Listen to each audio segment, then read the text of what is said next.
Hello! We're going to give you a review of another item from the Amazon Vine customer review program. And it's this. It's that. It's the Kazam Life R6 SIM-free smartphone. Okay, and the reason I have to use air quotes is this isn't a smartphone. Its functionality was never smart. Its actual level of function is akin to the last Nokia 3310 that I owned 20 years ago. And for £55, I'm not that impressed with that functionality. Okay, there are some other problems with it. Okay, and the other problems are this. Now, this is meant to be the way of holding the thing. You've got it in this nice protective shield. It's protected up. You've got aluminium or brushed stainless steel side plates. It's meant to be toughened. In fact, if I show you here on Amazon, there's a lovely picture of it being ground into the dirt, or rather placed on the dirt and a few sprinkles placed on top, because though it would happily probably still survive, the screen is not. That screen is unprotected. It is going to get scratched. And the worst thing about this is if you attached it, okay, by this piece of lanyard here, which doesn't want to go through, by the way, so you attach it with that, you've either got that piece of metal rubbing directly on your screen, or all these pieces of metal or that compass rubbing all over your screen. It is ridiculous. This is going to leave so many scratches on there, especially when being shoved into a pocket, shoved in anywhere. That is going to get scratched nigh on everywhere with this even involved. I don't know why you'd want this Boy Scout thing on it anyway. I mean, it's a nice idea. If it was all maybe plastic, it wouldn't be half as much of a problem, but it's not. It's just a cheap, gimmicky thing that I don't think lends anything but trouble to owning this phone.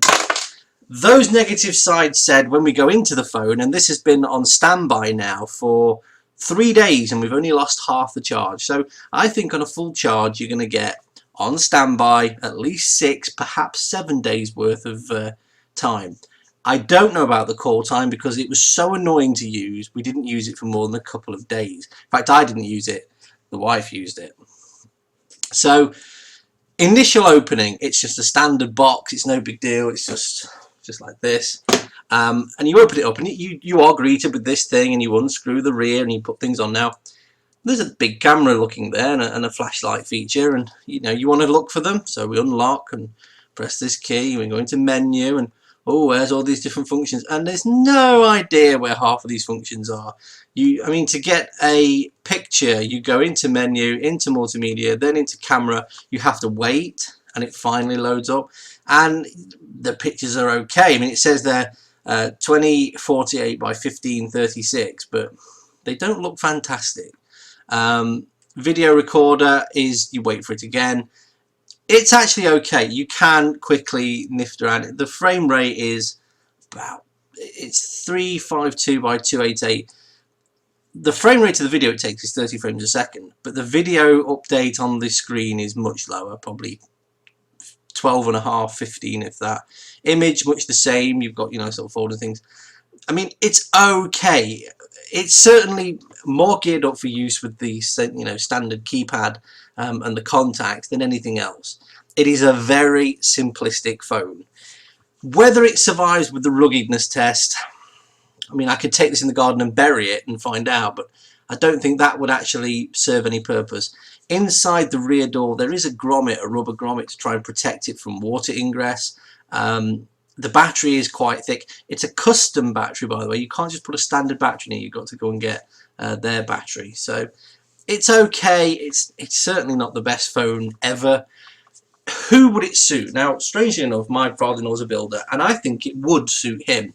He'd quite like the buttons to press.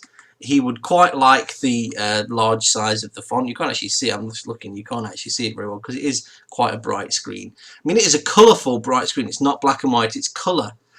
But it just is not smartphone. And this is described as the Kazam Life R6 UK SIM-free smartphone. And it isn't smart. It's a dumb brick.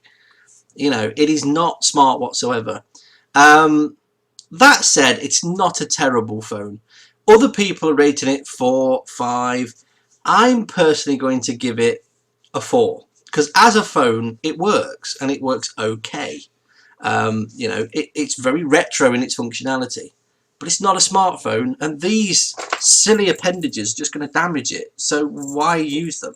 They're also extremely fiddly to put on, and that thing there is actually meant to be for opening the rear door.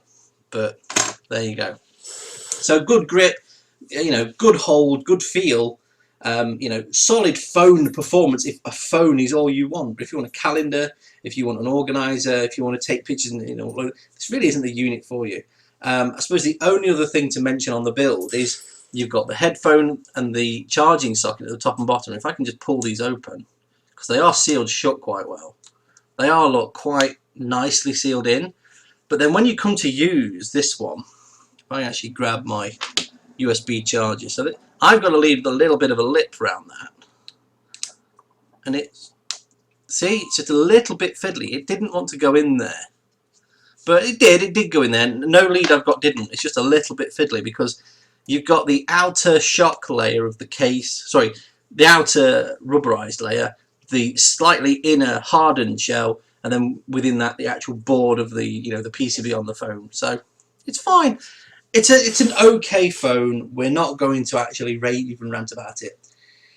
I suppose the big elephant in the room for the other reason I'm removing a star is the price. It's £55. You can go into other stores on the high street and buy phones of this ability for £2 plus £10 top up, but you can buy them for about 12 quid total. How does it justify £55? The build quality, I mean, it's okay, but it's not going to actually survive that long with all the scratchy screenness. I don't know. I'm not entirely sold. I'm not convinced this would survive other than a slight dip near a puddle. I don't think it would survive. So ruggedized, not really. Worth the price, not really. And I'll leave it there. It's a decent phone if that's all you want, but I don't think it's fantastically brilliant. Stop it. Bye-bye.